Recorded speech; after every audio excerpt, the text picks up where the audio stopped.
人各有志，有的人想权倾天下，而我只想信守承诺，等天下太平，和你一起去劳兰关戍围边疆。倘若我不愿意跟你回劳兰关呢？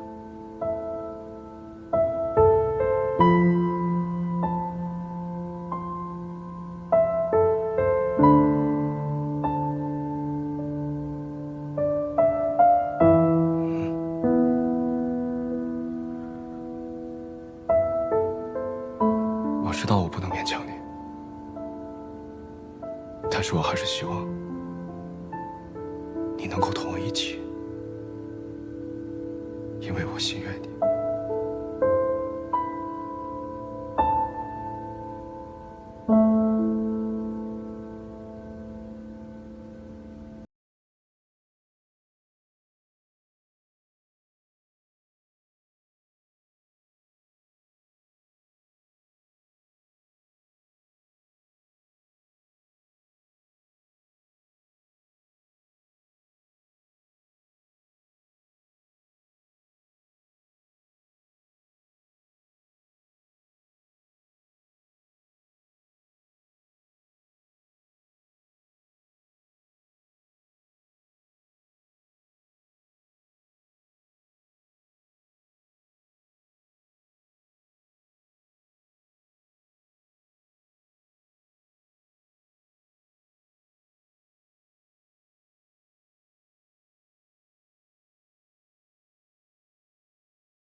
别去了啊！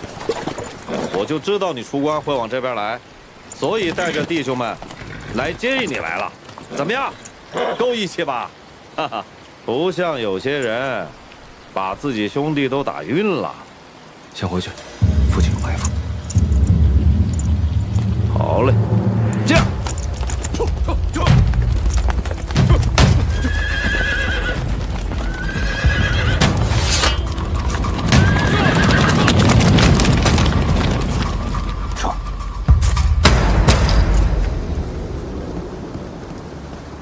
桃子，桃子，我给你带了你最爱吃的干果，给。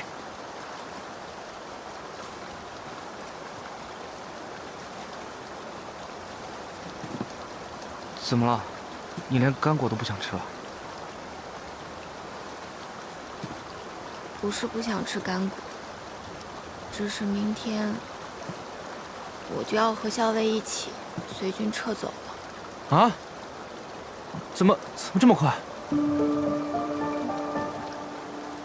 大将军得知校尉突然生了一场重病，他担心的不行，一定要亲自来接校尉。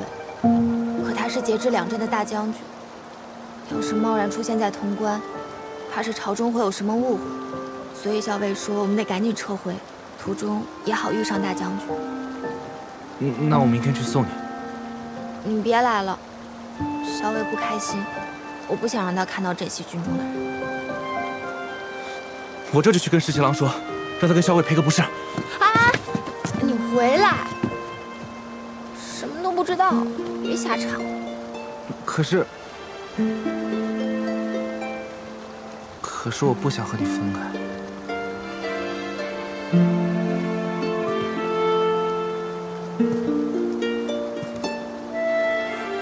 梦中未必丹青见，人间久别不成悲。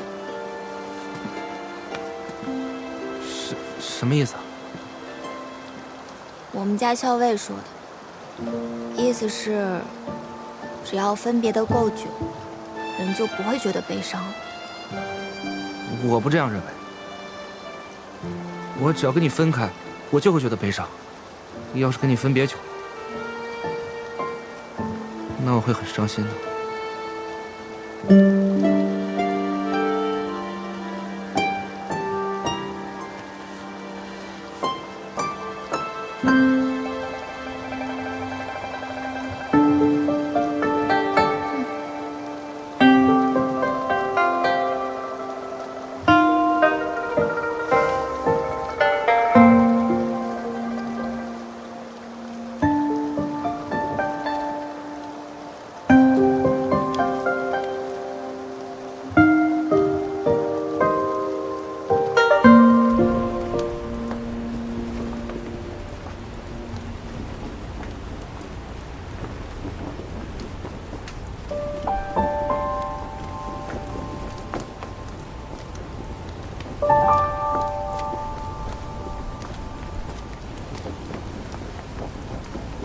哎呀，这又何必呢？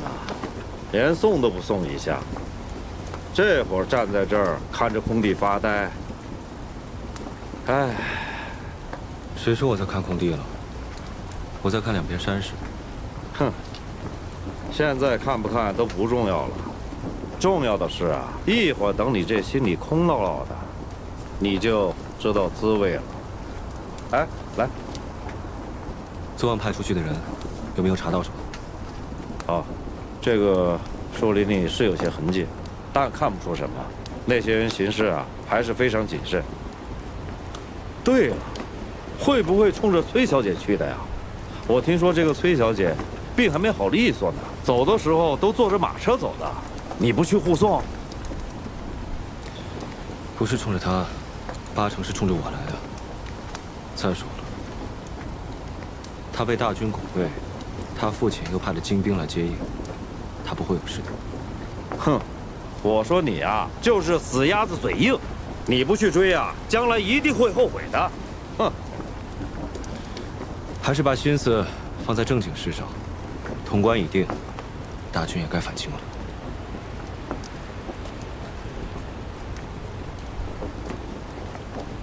在看什么？我在看这天上有2只孤雁，一只向南，一只向北，好生可怜啊！不知道它们还能不能飞到一块儿。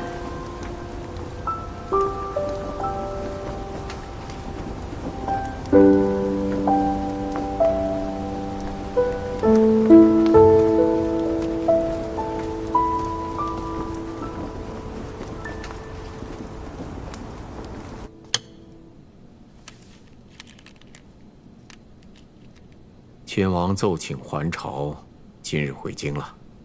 起初，礼部还在议是否令百官交迎，秦王得知后给立辞了。不过今日，满京城的女儿家全都涌到街头去看秦王率领大军凯旋而归，都盛传说秦王真是英勇无仇、威风凛凛呐。父亲想说什么便说吧。你打算什么时候去见秦王殿下呀？3日以后。哦，为何是3日以后啊？婉娘在等一个人，等那个人到了，婉娘才可以去见秦王殿下。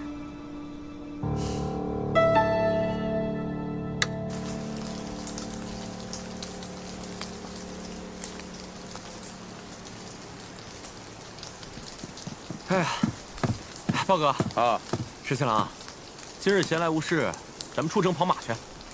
不去。听说丰盈楼来了一批好酒，咱们喝小轩。不去。怎么回事啊？这是？自打回京的路上开始，就和变了一个人似的，整天闷闷不乐的，还摆了一张臭脸。怎么？谁惹你生气了？还是说谁给我们秦王殿下气受了？这个世上啊，一物降一物。你以为威猛无敌的秦王还没有人治得了他了吗？哎呀，你别和我打哑谜，说呀！别听他胡说八道。我胡说八道，总比有人这个心乱如麻、胡思乱想强吧？石七郎，顾小姐求见。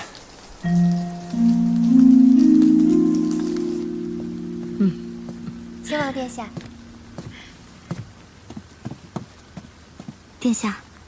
顾小姐客气了。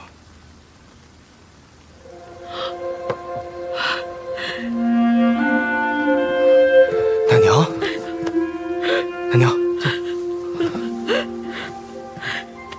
石七郎啊，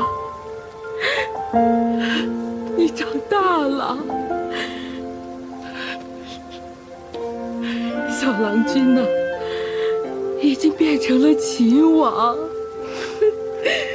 我一到京都啊，就听见城里人人都夸，说秦王好生威武，每个小娘子都想嫁与秦王。奶娘，你怎么来了？哎，我住到乡下已经好多年了，身子不好，也没人送我到城里来。这次啊，多亏了顾小姐，不知怎么托人就寻到了我，问我想不想来看看你呀？我自然乐意呀。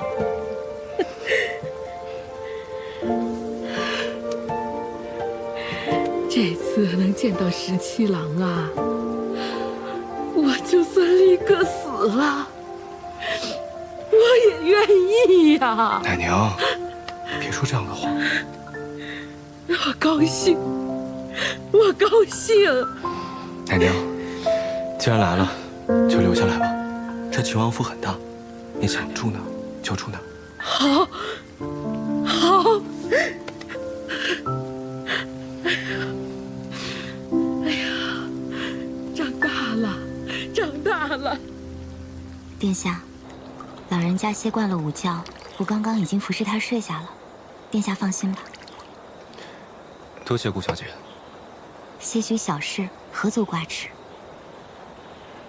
奶娘年纪大了，我也曾派人寻访过她，可总是无功而返。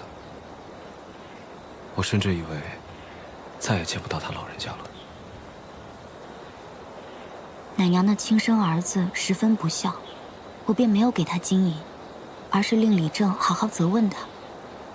奶娘家中贫寒，所以我以殿下的名义买了几亩良田，地契上写的都是奶娘的名字。这样，以后她若是不想在府中常住，回乡间养老也是足够的。顾小姐，你真是个心善心细之人，谢谢你。对了，那买良田的银两，待会儿我命人送到府中去。殿下客气了。我自幼愚笨，实不相瞒，在家中也不受父母宠爱，所以但凡有人对我好一点点，我便十分感念。殿下与我有救命之恩，这样的大恩，婉娘无以为报，只能做一些力所能及的小事。只愿殿下常得欢颜，这样婉娘便十分高兴了。谢谢你。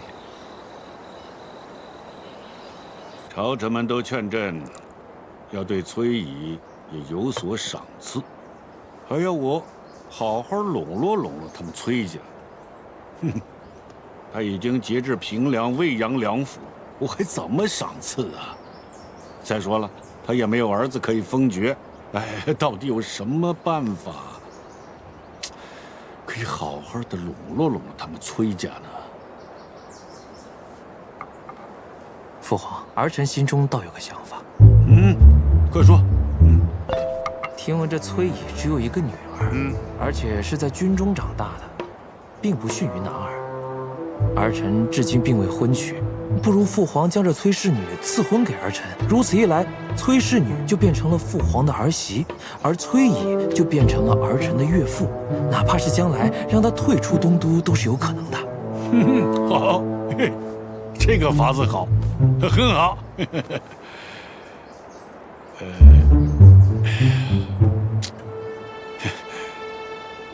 只是不知道这个崔氏女是什么样子啊？你说她从小在军中长大啊，是不是为人很粗鲁？若是容貌又丑陋，心情又粗鄙的话，哎呀，岂不是大大的委屈你了吗？儿臣是父皇的儿子，理应为父皇分忧，笼络崔家，以免君臣猜忌，这是儿臣应尽的本分。父皇放心，无论这崔氏女相貌如何，品性如何，儿臣都愿意娶了她，并且好好待她，从此让崔家对父皇忠心耿耿。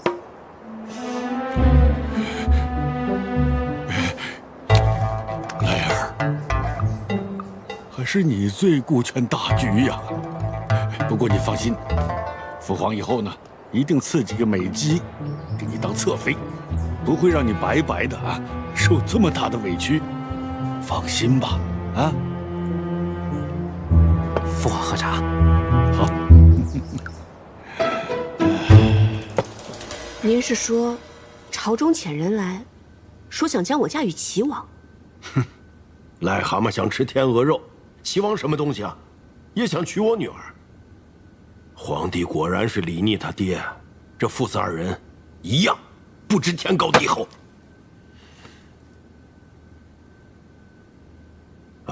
好了，不提那个不知好歹的混人。阿爹，我是想，既然朝中有人起了这样的心，那咱们不如将计就计，反将他们一军。哎呀，你的意思是？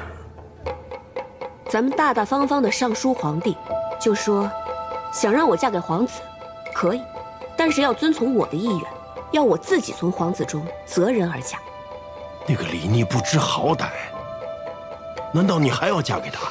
我嫁不嫁给他是两说，但是既然朝中已经有人惦记上咱们崔家，那我们不如坦坦荡荡的行之以阳谋。你是说，只要我说从皇子中择一人而嫁，那就会有一场天大的热闹可以看。李逆这两个兄长还不知道会做出什么样的事情来，我倒要看看他们可以无耻到什么地步。我也要看看李逆会有什么反应。哎呀，这是你的终身大事，可不要赌气。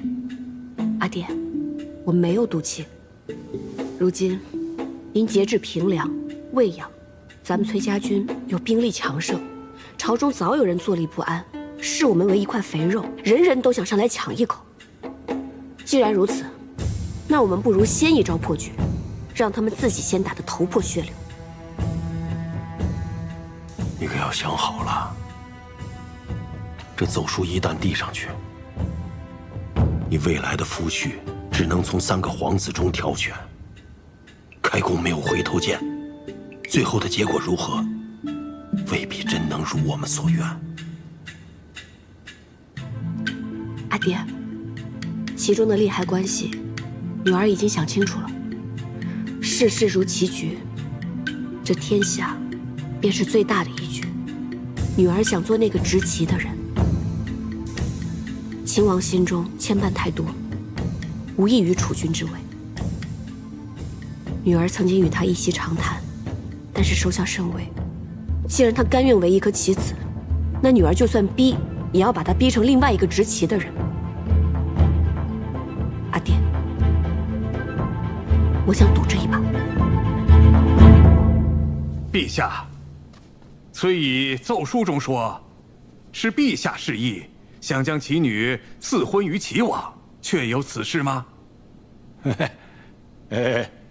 朕确实是派人去问了一下。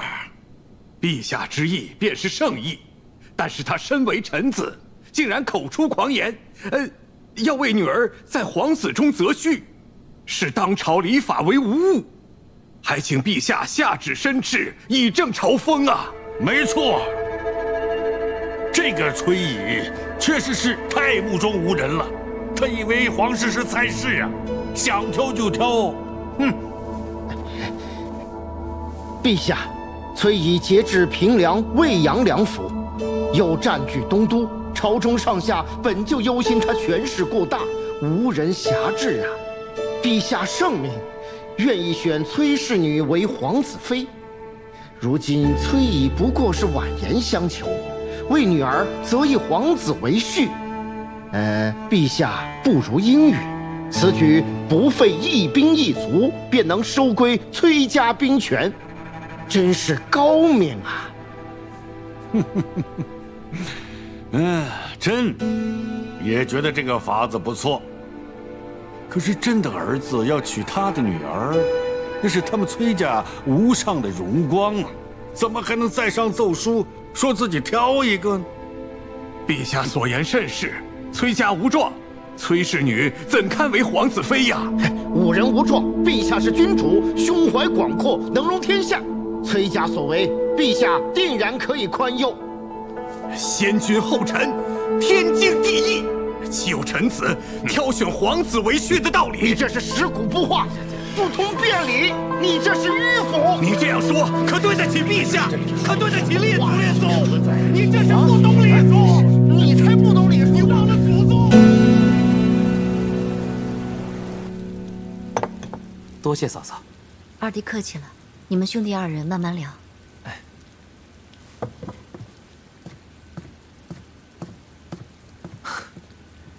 大哥真是娶了位好嫂嫂啊，臣弟羡慕不已。这一下朝二弟就赶到我府上，到底所谓何事？大哥，这次你务必要帮我呀！崔乙说要在我和李逆之间择婿。崔乙说是在皇子中间择婿。啊。我想大哥已经娶了王妃了，想必那崔小姐不愿意嫁过来做侧妃，所以我才想着，若是大哥能够帮我一把，我要是能够得到崔家助力的话，以后必定会全力相助大哥入主东宫的。大哥意下如何？二弟说的有理，这崔家小姐绝不能嫁给李逆，那就多谢大哥了。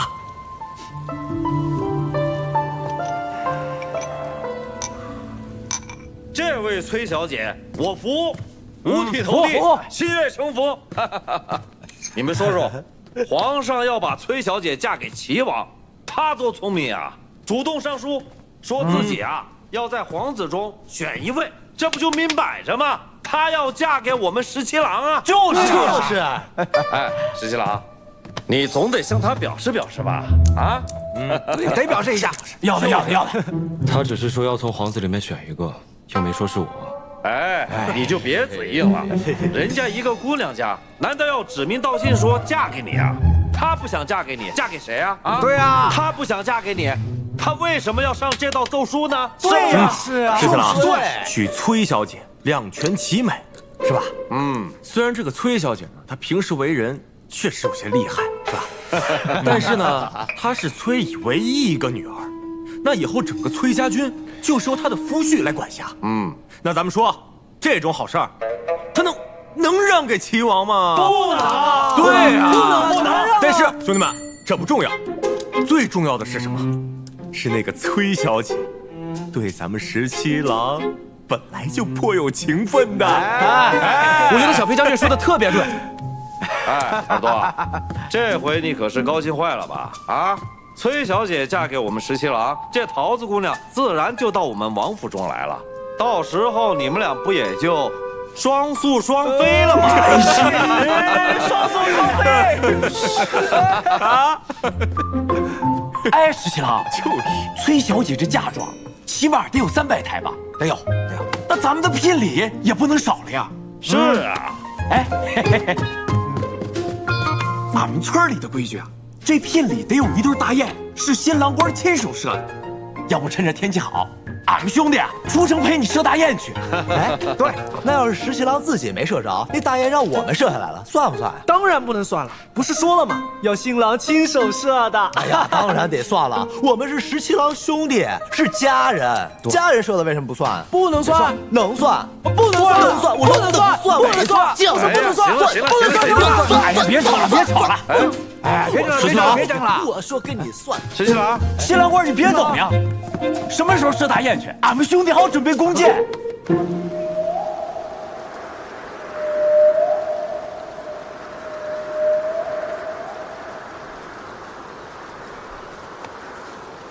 公子，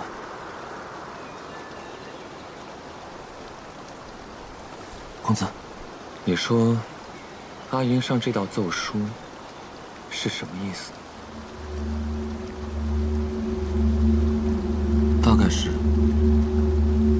她并不想嫁给齐王，所以才婉言谢绝。因为她只想嫁给李逆。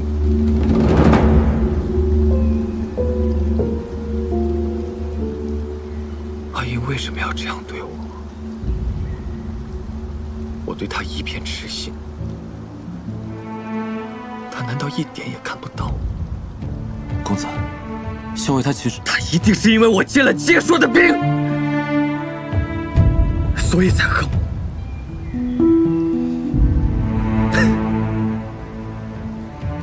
恨就恨吧，反正只要我和他在一起，我慢慢劝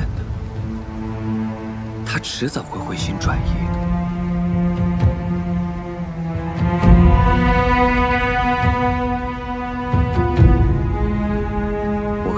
去的地方，山清水秀，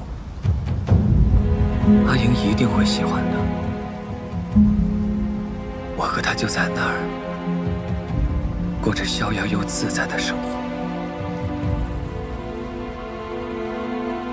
阿英喜欢吃的点心，你都准备好了吗？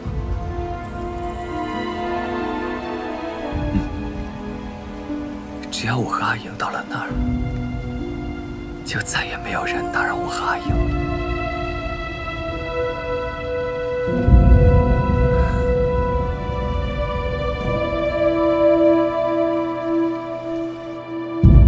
17郎，17郎，有喜讯啊！什么喜讯啊？让你这么高兴？崔小姐派人来了，约你到城外相见。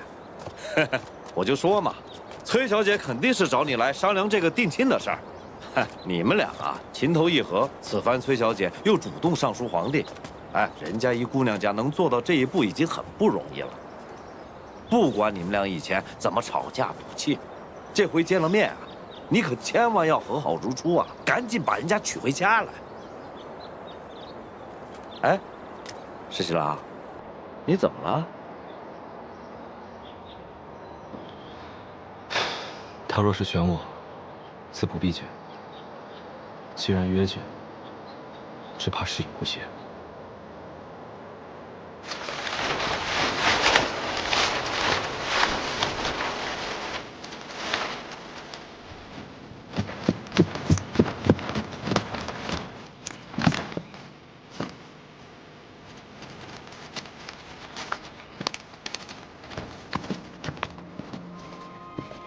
六游园还是那么美啊！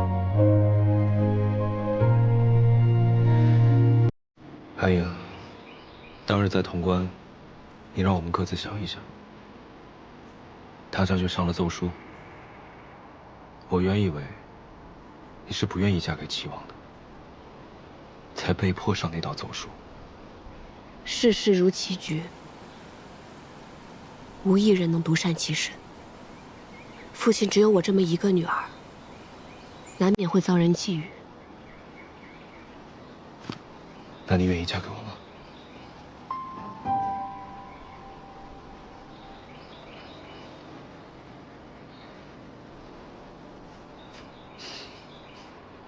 我心里自然是愿意的。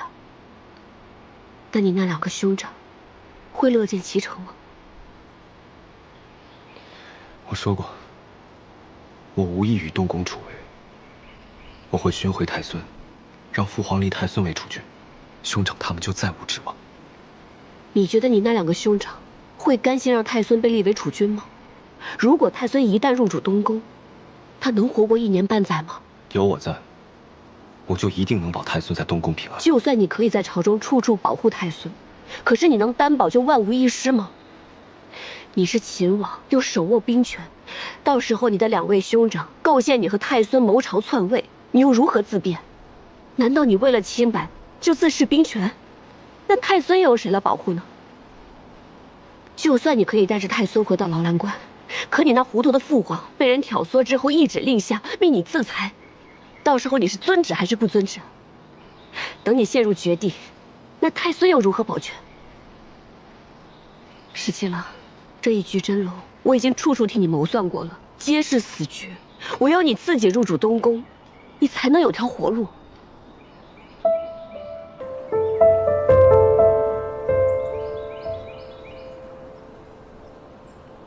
我不相信这是我唯一的活路。你能不能不要把人心想得这么险恶？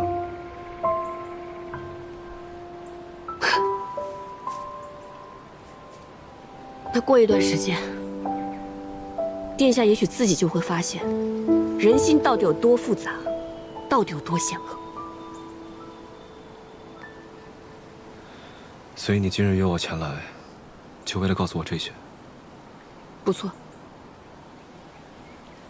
你喜欢我吗？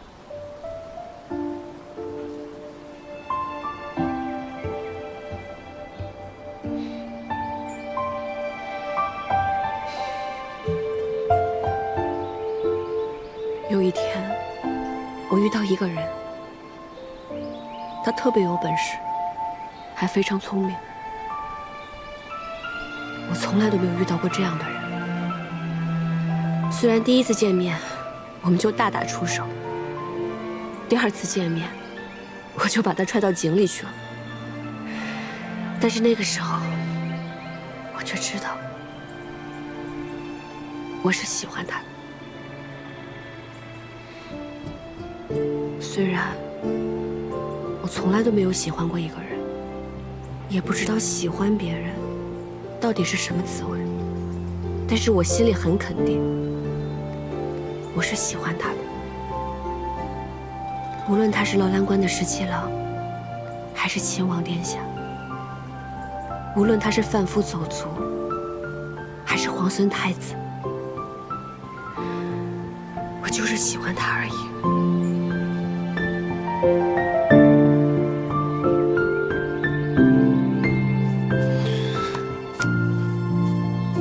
你喜欢我，我也喜欢你，但为什么不能嫁给我呢？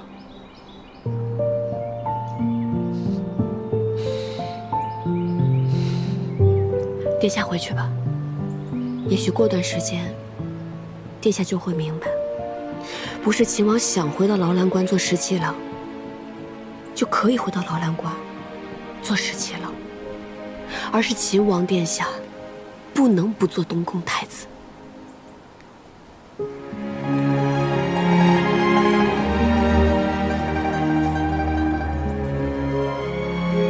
如果我不做太子，你是不是就不愿意嫁给我？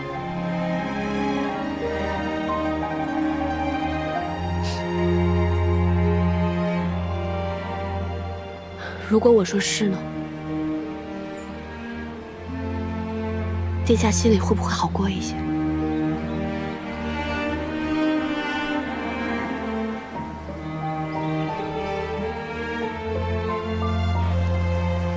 十七郎要是娶了崔小姐，那就会留在京都，那你应该也会一起留在京都了吧？那可不一定啊。是为什么不一定？那崔小姐都留在京都了，你还能去哪？也许我们家大将军不愿意把我们家小姐嫁给你们秦王呢。那不可能，你们大将军不都已经上了奏书了，让你们崔小姐自己选一个皇子，这不摆明着，他一定会选十七郎来做夫婿吗？而且他们今天约定见面，不就是为了商量婚事吗？哎，奇怪，我们家小姐跟你们秦王商议婚事，这跟我们俩有什么关系？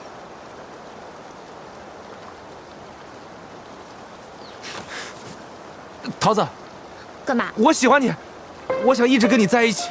你愿意吗？我嘛，这是怎么了？啊？你们家秦王怎么突然骑马离去了？小姐还在那儿呢。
殿下，殿下，兴王府出事了。怎么了？兴王府昨夜走水，兴王妃轰了。什么？此事当真？千真万确。怪不得信王府竟然会突然走水，我可怜的嫂嫂连同所有的婢女仆人一个都没跑出来，全部葬身火海。原来是有人故意纵火。我们安插在信王府的内线，竟竟无一人逃出来，觉得此事蹊跷，费了好一番功夫才探出来。王妃的院子似乎有些不对，当天的救火也有所拖延，此事定然是故意纵火，绝非意外走水。只是不知是什么人做的。真没想到，信王府后面这么大一片院子都被烧成了白地，王妃和满院子的丫鬟仆役就没一个人逃出来。不对。什么不对？王府是有规制的，信王府是从前老晋王府旧宅修整而来，梁柱用的都是金丝楠木，木质十分坚硬，连金丝楠木都烧成了焦炭。旁边院墙的砖，却一点都没有熏黑。昨晚还下雨，信王府却救火不及，这种种都不对。石七郎，那你的意思是？一定是纵火，或是浇了油，或是用了助燃之物，否则不可能这么短时间内连金丝楠木都烧成了焦炭。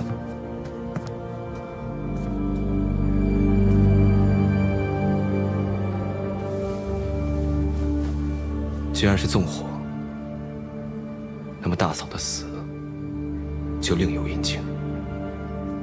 能在王妃后院纵火，又能操纵仆役，恰巧前2日我还去求大哥，让他帮我求娶崔氏女。哼，还能会是谁？殿下是说，此事是信王所为？我这大哥竟敢烧死自己的结发妻！他这明显就是冲着崔乙上书择婿一事来的。如此一来，他定是也要争一争这位崔氏女，不会再帮我了。殿下，这不正是咱们的机会？你说的对啊！如果让父皇知道的话，大哥就不能求娶崔氏女，我的胜算就更大了。殿下英明。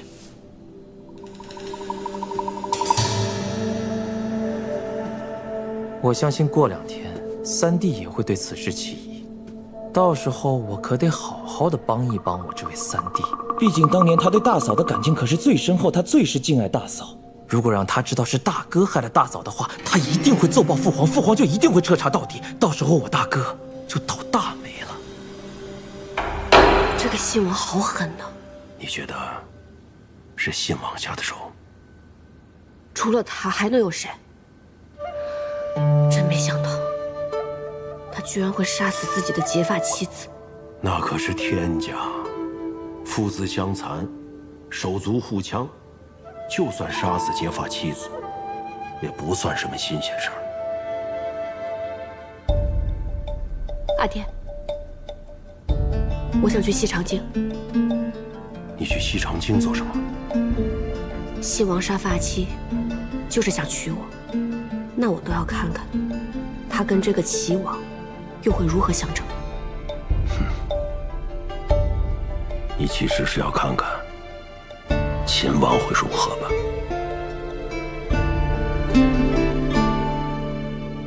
小姐，咱们今日又要去秦王府看望奶娘啊。崔乙上书，要替女儿从皇子中择婿。这道奏书十分古怪。那古怪在哪里？我曾经见过这道奏书的抄录原文。若崔乙上书是想将女儿嫁给秦王，那必然是另外一番措辞，文字间也可以有所暗示，但偏偏没有。若崔乙上这道奏书不是想将女儿嫁给秦王，那这其中可能就有另一番打算了。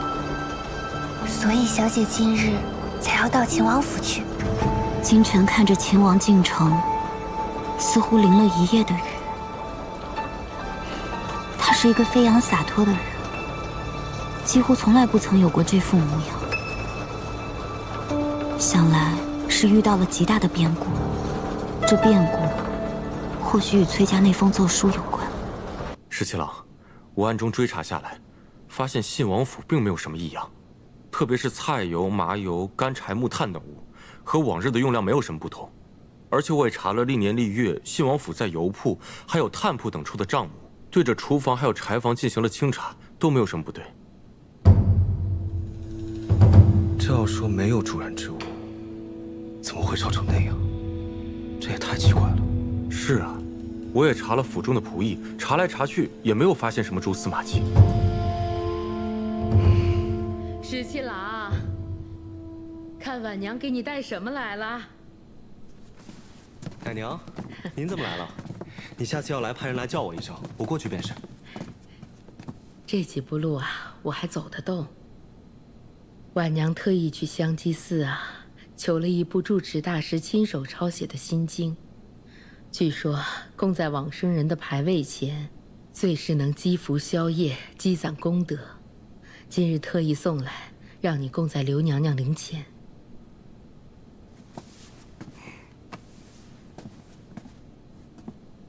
谢谢。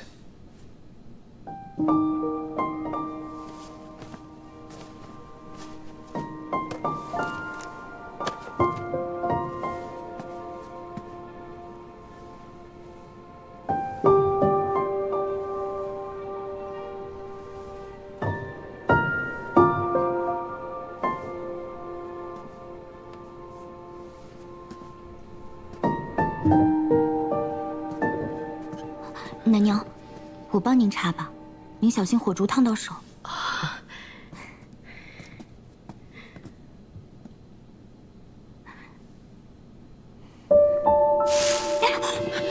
怎么了？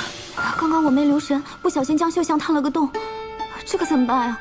这可真是我的罪过呀！没事，一个小孔洞而已，顾小姐不必自责。这可是刘娘娘的绣像，都怪我不谨慎。小姐，既然烫坏了一个小洞，把它补上不就行了？你那么心灵手巧，上次那柄白丸扇被我不小心弄脏了，你就在上面绣了一只蝴蝶，可精致可美了，一点都看不出来。殿下，就让我把绣像请下来，好好织补一番吧。侍骑郎啊，你快点把它摘下来，让婉娘在这织补了。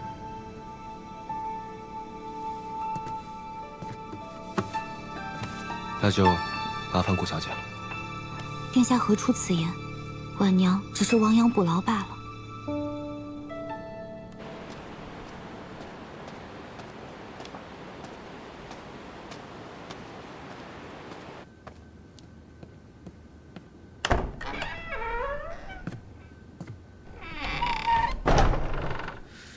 殿下，韩将军，该喝药了。谢殿下。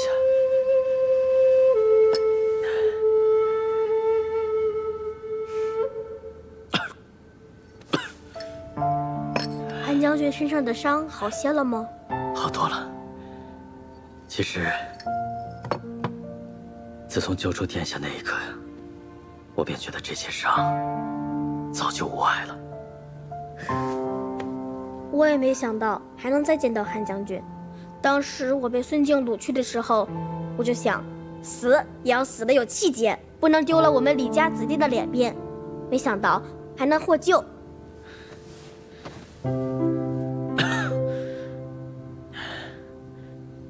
那日救下太孙后，我们走投无路，幸得秦王手下寻到并告知萧妃娘娘，娘娘让我们在这里暂住些时日。京中形势复杂，崔家携兵权自重，为师一如之前的孙静。陛下虽是太孙的叔父，但身边却也有小人。姓王、齐王都是金上的亲生儿子，他们会如何看待殿下？还都暧昧未明。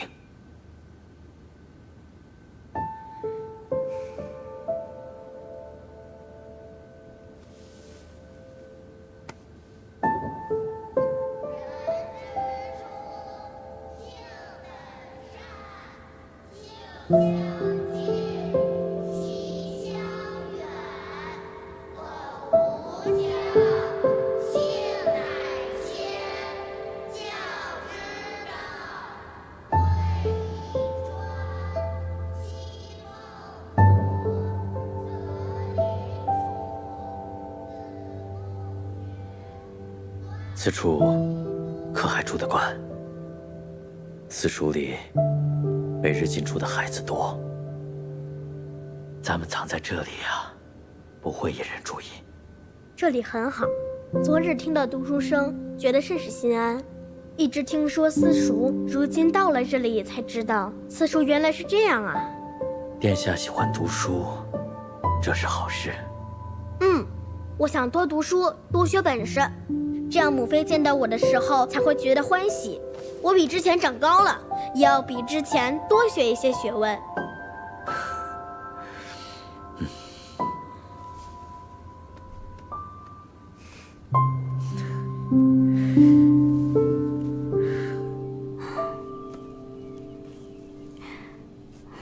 都怪我不谨慎，这种丝绸最是易燃，香头碰上去就烧坏一个洞，连里面的金线都烧断了。这种真金线，一触上去，断了，就缩成小小一颗，又不像丝线可以重新接起来，只能整根抽出来重新绣。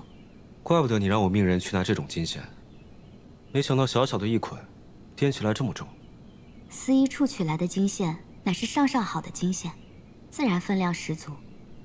说起来，先帝几年前曾下令，天下人尽穿绣金衣，诸人自然不敢违令，所以他们就把金箔贴在丝绸上，这些就不算绣金衣，而是贴金衣，也不算违令了。近几年来，京中很是流行呢。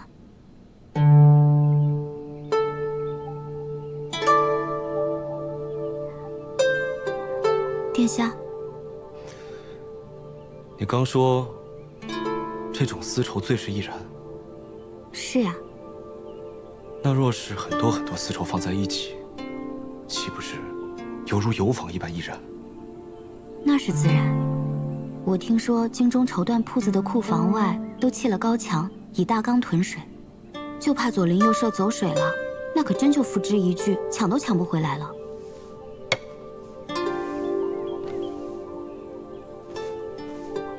殿下，你怎么了？你刚还说京都里都穿贴金衣，都在丝绸上贴金。对啊，虽然只是薄薄一层金箔，但贴上去光滑灿烂，十分好看呢。真金线一碰到火就会缩小成一颗，那么真金箔同样是这个道理。殿下，你在想什么？没什么。顾小姐，我突然想起一桩要紧事，要与裴元说，先告辞了。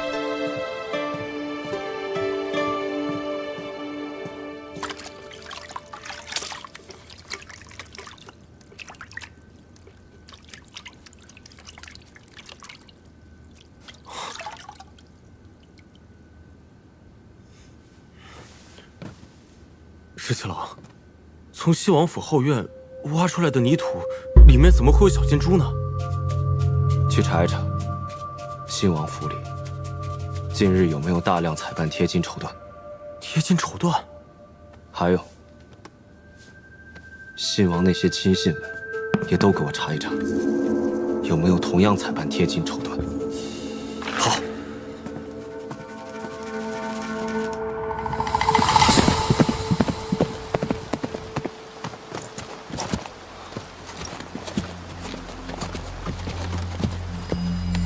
公子，密探来报，校尉只带了一队人马，往西长京这边来了。他要进京，看着也不像，行得很慢，倒像是在等什么。他是在等李逆吧？他一片痴心，李逆怕是要辜负了。李逆这个人，真是迂腐。事到如今也不敢对阿莹说一句“我想娶你”。信王、齐王又是个什么东西，也敢肖像阿莹？公子，要不要出手教训一下他们？不必打草惊蛇。是。阿莹既然从洛阳出来，也是好事，起码脱离了崔家军的大队。否则，我们难以下手。已经派了人暗中跟着校尉，选一个好的时机，再偷偷布下迷阵，不能让崔颖轻易察觉。明白。全部都查清楚了，确实就是信王想害王妃。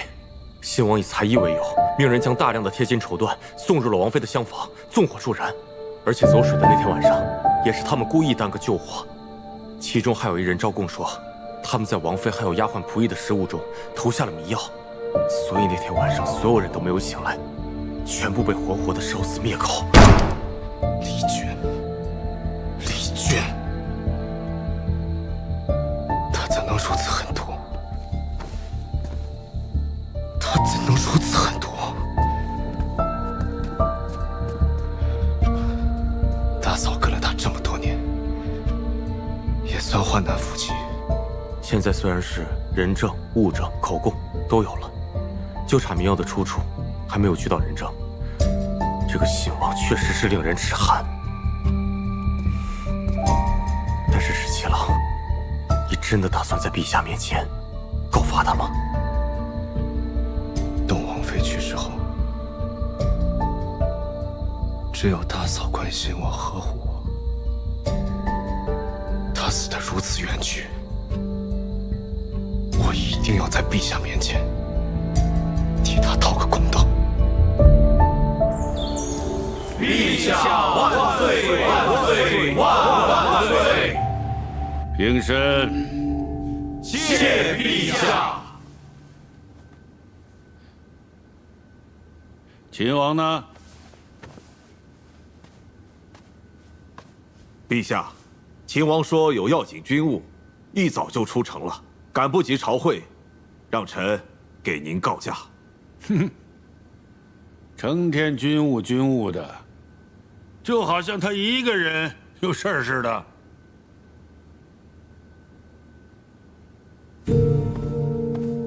陛下，崔乙上书愿将女儿嫁给皇子，臣以为此事宜早早定夺。这总不好去问崔乙，齐王跟秦王到底要把女儿嫁给哪一个？陛下，信王新官，信王也可以迎娶崔氏。卿说的有道理啊。陛下，信王妃刚刚允了不多时日，儿臣真的没有心思续弦。信王真是有情有义之人呐。有情有义之人，又怎会行谋害结发之妻、灭绝人伦之事呢？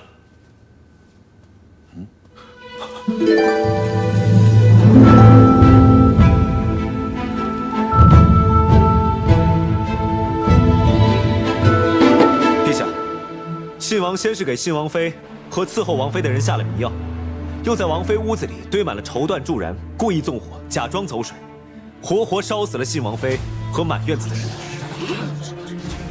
你血口喷人！林毅，你胡说什么呀？陛下，人证物证一应俱全，儿臣今日一早出城就是为了追查此事。运送绸缎入府的人和下迷药的信王亲信皆已被我捉拿，信王亲信数人的口供连同人证物证已经一起送往了大理寺。陛下，他血口喷人呐！儿臣没有，儿臣真的没有干过这些事情啊！父皇，请为我做主啊！那些人证都是你府中之人，不少是父皇指派，从小跟着你的人。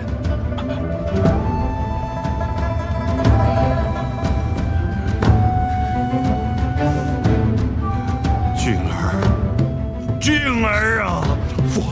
父皇，儿臣真的为什么要做出这种事来？为什么？儿臣是遭人陷害啊！父皇，你要为我做主啊！是王妃多么孝顺的一个孩子啊！儿臣是遭人陷害啊！父皇，你要为我做主！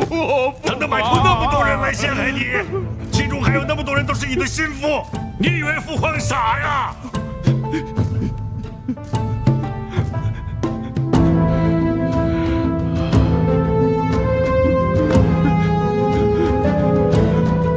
陛下，信王此行悖逆人伦，谋害结发妻子之事，请陛下严惩。请陛下严惩。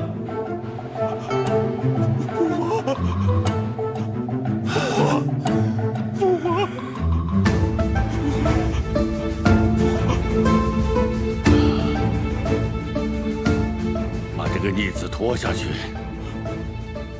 关在兴王府里，不许出府门半步，让他日日夜夜为兴王妃念经祈福，消除他做的业债。父皇，父皇，父皇，儿臣没有啊，儿臣没有，要为儿臣做主，儿臣真的没有。父皇，父皇，父皇，父皇，儿臣没有啊，儿臣没有，要为儿臣做主，父皇，儿臣真的没有。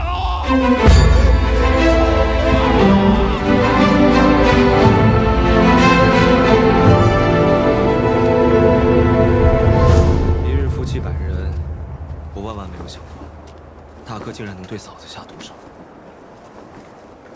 夫妻打架，兄弟争田产，在我们乡下也没少见过。谁知道在这京城，有人竟然会为了争权夺势，杀了自己的婆娘，也太不是东西了吧！嫂子刚嫁过来时，王府里就我最不受人待见。她知道我自幼丧母，一直对我很好。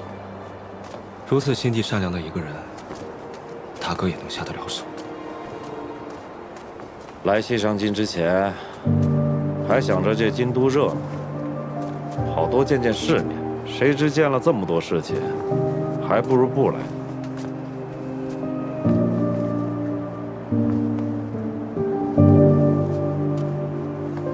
哎呀，现在好怀念牢南关那个破土堆啊！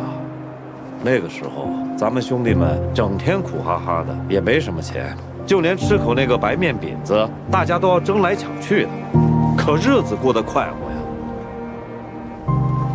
是啊，那个时候真心快活。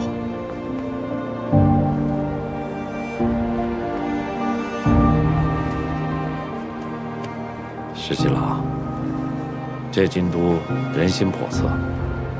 你说过，将来咱们要回牢南关，咱们什么时候回去啊？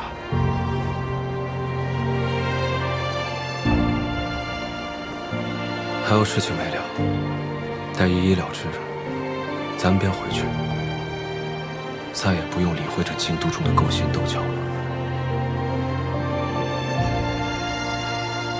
走吧。也许过段时间，殿下就会明白，不是秦王想回到牢栏关做17郎，就可以回到牢栏关做17郎，而是秦王殿下不能不做东宫太子。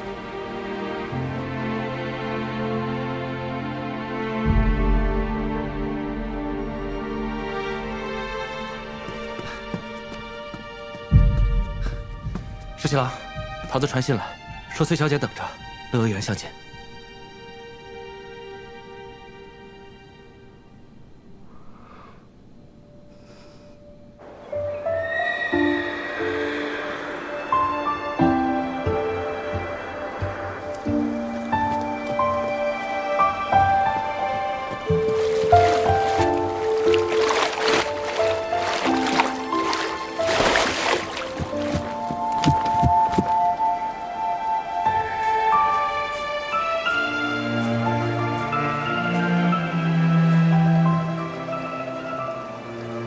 阿英，你能直接上书，嫁与我吗？石七郎，你还看不明白吗？我跟东宫之位，要么你都要，否则你一样都得不到的。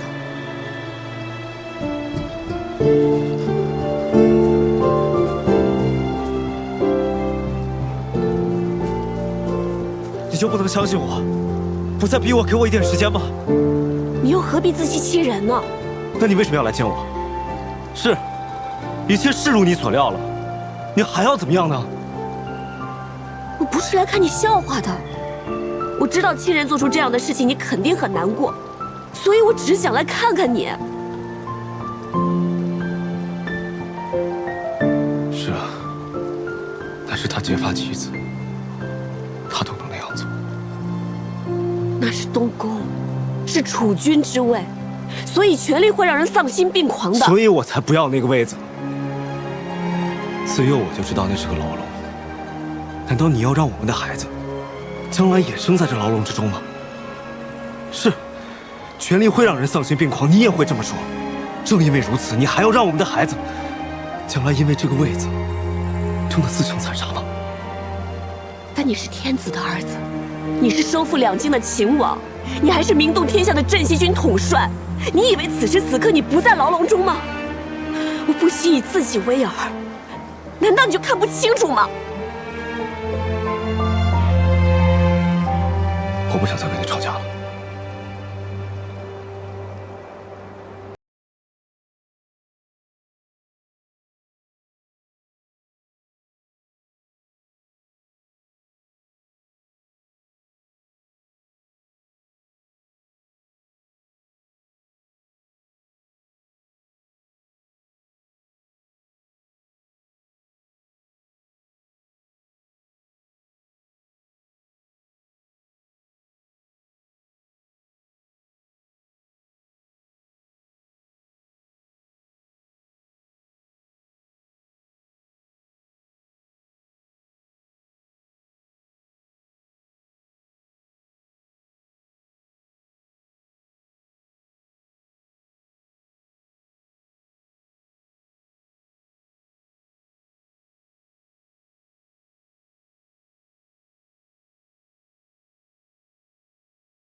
来点糖饼啊！我要吃，哎，要2个这个，再要2个这个吧。哎，好好好。二多，你说这次小姐为什么要独自去见秦王，不让我跟着呢？她是不是有什么事情瞒着我呀？不会吧？你们家校尉对你那么好，他不会有事情瞒你的。那是不用说的，小姐对我自然是极好的。那她为什么不让我跟着呢？那会不会是因为，他就是想一个人去见石七郎？就像我也就想一个人跟你待在一块儿。如果你们家校尉和石七郎都在的话，那我们说话岂不是很不自在？或许他也是这么想的呢。你什么时候说起话来嘴这么甜了？我没有嘴甜，我就是实话实说而已。桃子，我有个问题想问你。你问吧。上一次我在乐游园问你的问题，你还没回答我呢。你到底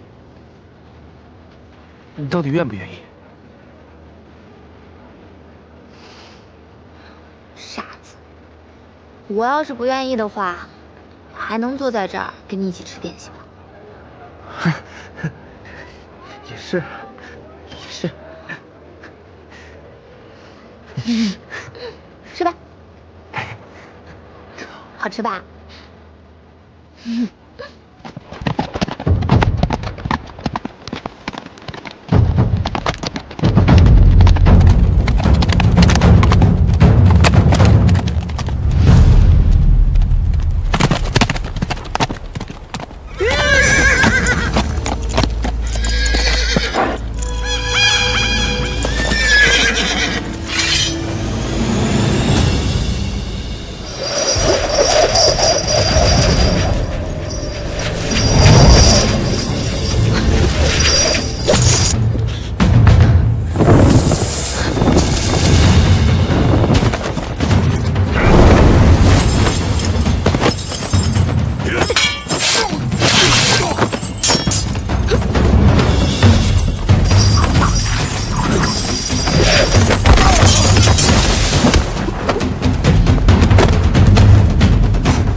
阿莹，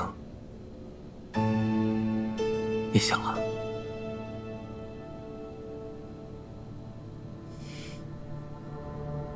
是你。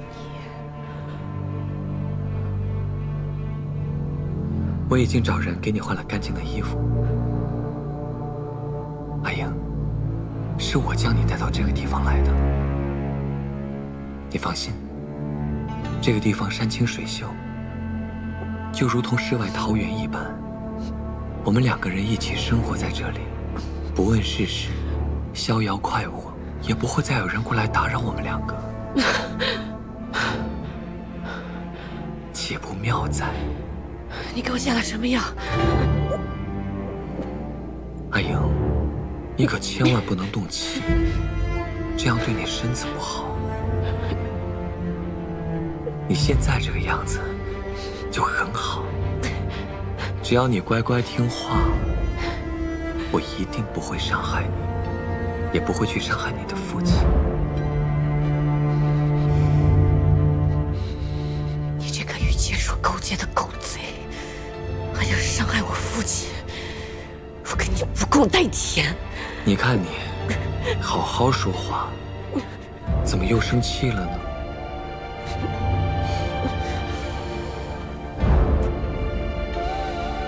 阿莹，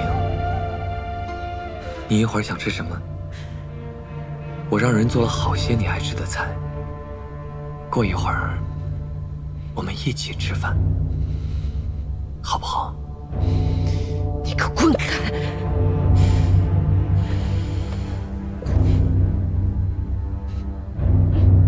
阿莹，从今往后，每一天，我们都一起吃饭。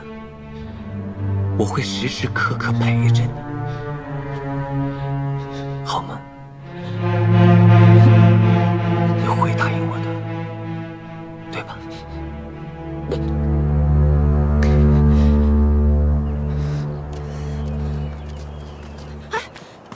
亲王，我们家小姐不见了。那天你说她回去了以后，我就一路找寻，生怕走岔了，直到赶回洛阳，我都没有找到她。大将军很着急，派出人马到处找寻，也没有找到。我才抱着万一的希望来找你的。你说她现在能去哪儿啊？桃子，你平时怎么找到你家小姐的？我们家小姐从小就用同样的香料，我只要用特殊的引子就能找到她。可是这一次，无论如何我都没有办法。这么说，劫走她的人必然熟知这些细节，才能提前做准备，不让你发现。那这个人会是柳成风。洛阳与乐游原之间，地势广阔，有无数的城廊林木，想要将一个人藏起来，并不是难事。如果真的是柳成风劫走崔小姐的话，那就糟糕了。他8成不敢久留，应该是带着崔小姐远走高飞了。人一定不会被藏得太远。为什么？因为阿莹太过聪明了。如果掳走她之后，还要带着她走很远的路，一路上要毫无破绽，太过不容易。柳成风对阿莹执念很深，以他的心机，肯定提早在洛阳附近布置好了安身之处。可这舆图上，洛阳之外的地方是这么大，这要找到他，得花多长时间啊？北边，只有北边。柳成风既与接硕勾结，那么就一定会选一个接硕尤其可以支援的地方，那么就只有北边。北边地广人稀，林木茂密，更重要的是，再往北一些，就是接硕可以支援的草原。那如果只是这一块地方的话，范围大大缩小，找他就容易多了。事不宜迟，我们即刻出发。现在没有朝中军令，我无法调兵。常儿、老包，咱们乔装先行。是。阿元，你带些人马去猎场，然后追上来与我们会合。若有人问起，就说我们出城围猎。我现在就去办。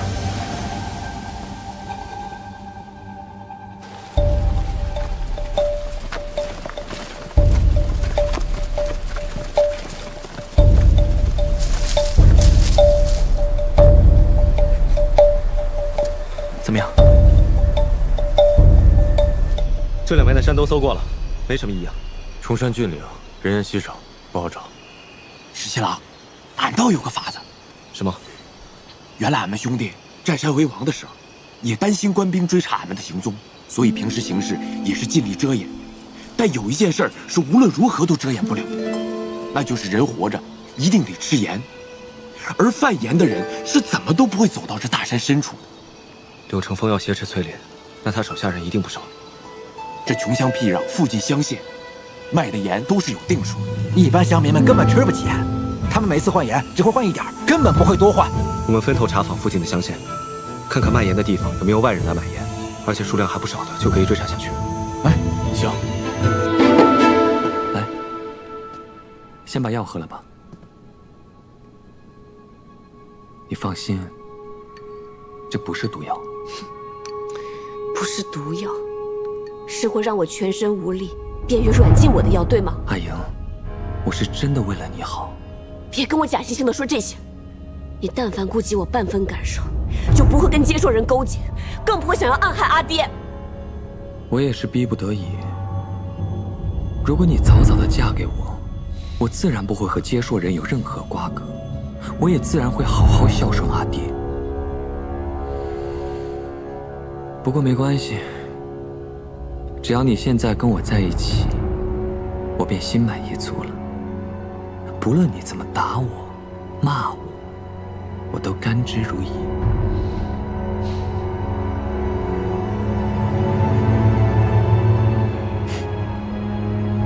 如果你不肯喝，那我喂你。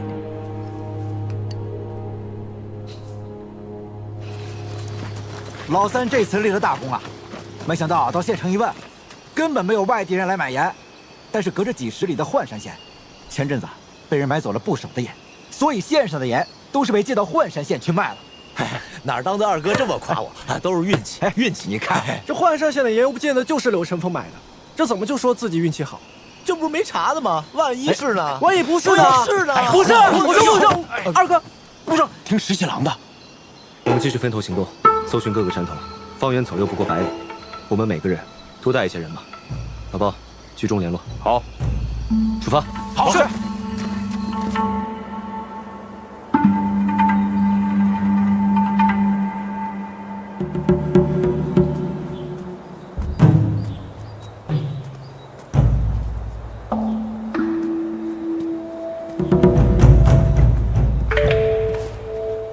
公子，附近乡间似有陌生人，还在外头的烧炭，还看到了马蹄印。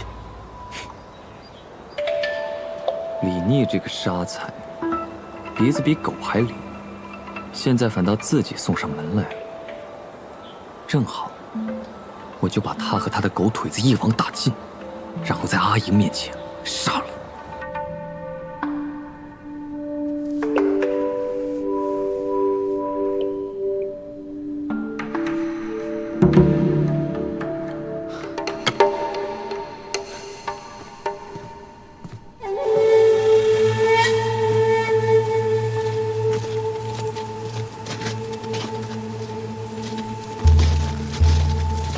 就是这儿了。石七郎，现在怎么办？先不要惊动，敌军发现后，我进去探一探。好。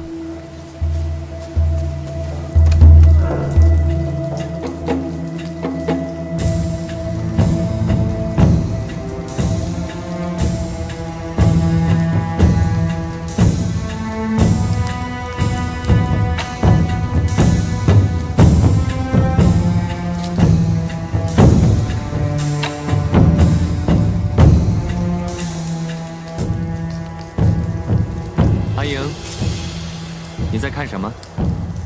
看得如此入神。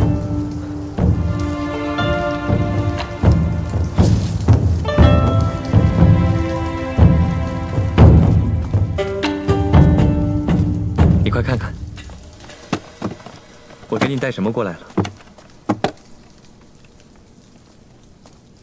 我知道，上一次在常州，咱们的喜事被搅了局。我知道你也很难过，所以这一次，我就精心挑选了这么多喜服。你挑一件你喜欢的，咱们欢欢喜喜，拜堂成亲。柳成风，你知不知道你自己在做什么？我在准备和你拜堂成亲呢。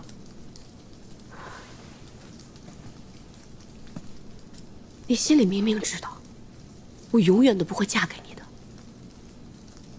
你我从小一起长大，我把你当作亲生兄长一般，在我心里，你就是我的哥哥。够了！你不要再拿这种话来搪塞我。你父亲从未把我当成亲生儿子，我也根本就不是你的哥哥，都是因为李逆。如果没有李逆的话，你早就嫁给我了，你也绝不会说出如此冷酷无情的话。有没有李逆，我都不会喜欢你的。父亲曾经不止一次地问我，想不想嫁给你。他觉得你我从小一起长大，你处处照顾我。阿爹在想，如果有一天他离开了这个人世间，留着我一个人会不会孤独？如果有你来照顾我，他或许可以放心。但是我告诉阿爹，我是不会嫁给你的，或者说那个时候，我也没有打算嫁给任何人。可是你却向皇帝上书，要从3个皇子当中选一个嫁。你骗我！你根本就不是不想嫁人，只是根本就不想嫁给我。我没有必要骗你。有一度我确实不想嫁人。世间女子如此苦，来这世上走一遭，如果没有人懂我知我，我为什么非要嫁人？我自己一个人快乐自由地活着，难道不好吗？我难道不懂你，不知你吗？你从前对我很尊重，也对我很好，但是那不是懂我，也不是知我。在遇到李逆之前，我觉得自己一个人挺好的，但是遇到李逆之后，我只想跟他在一起。阿莹，我喜欢你都喜欢成那样了，你为什么说这些话来伤害我？是不是因为我跟接触人结交，所以你才特别生气，才特别恨我？我只是想要活下去。如果我死了，你会记得我吗？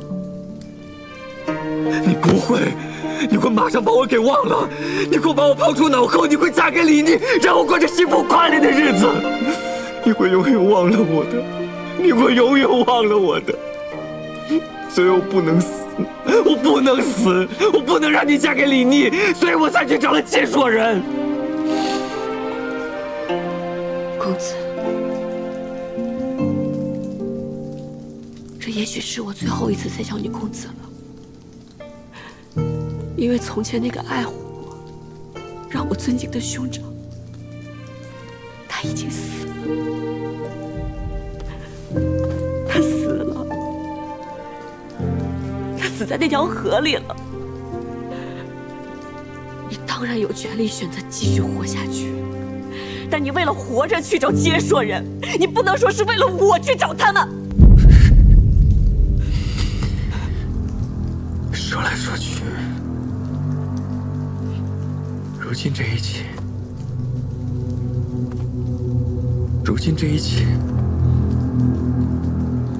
变成我自己一个人的错了。阿莹，你好狠的心！我为你做了这么多，现在反倒是我咎由自取。你的眼里，除了李逆，没有任何人。不过没关系，阿莹。不论你怎么说，这辈子你都别想再见到李逆了。我不会让他把你从我身边抢走，你一定会是我的妻子。你做梦！我是绝对不会嫁给你的。不止李逆，还有我阿爹他们都会来救我的，你是逃不掉的。崔家军有无数重妻，你也曾经亲眼目睹过。崔家军的重骑是如何冲锋的。我阿爹会亲自纵着马过来，踏碎你的骨头。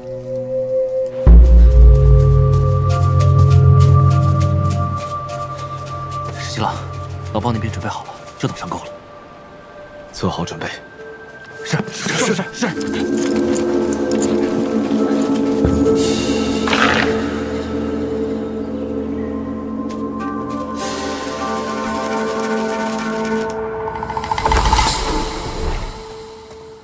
公子，有奇来报，100余里外有重骑行军的痕迹，大将军应该是带着重骑逼近了。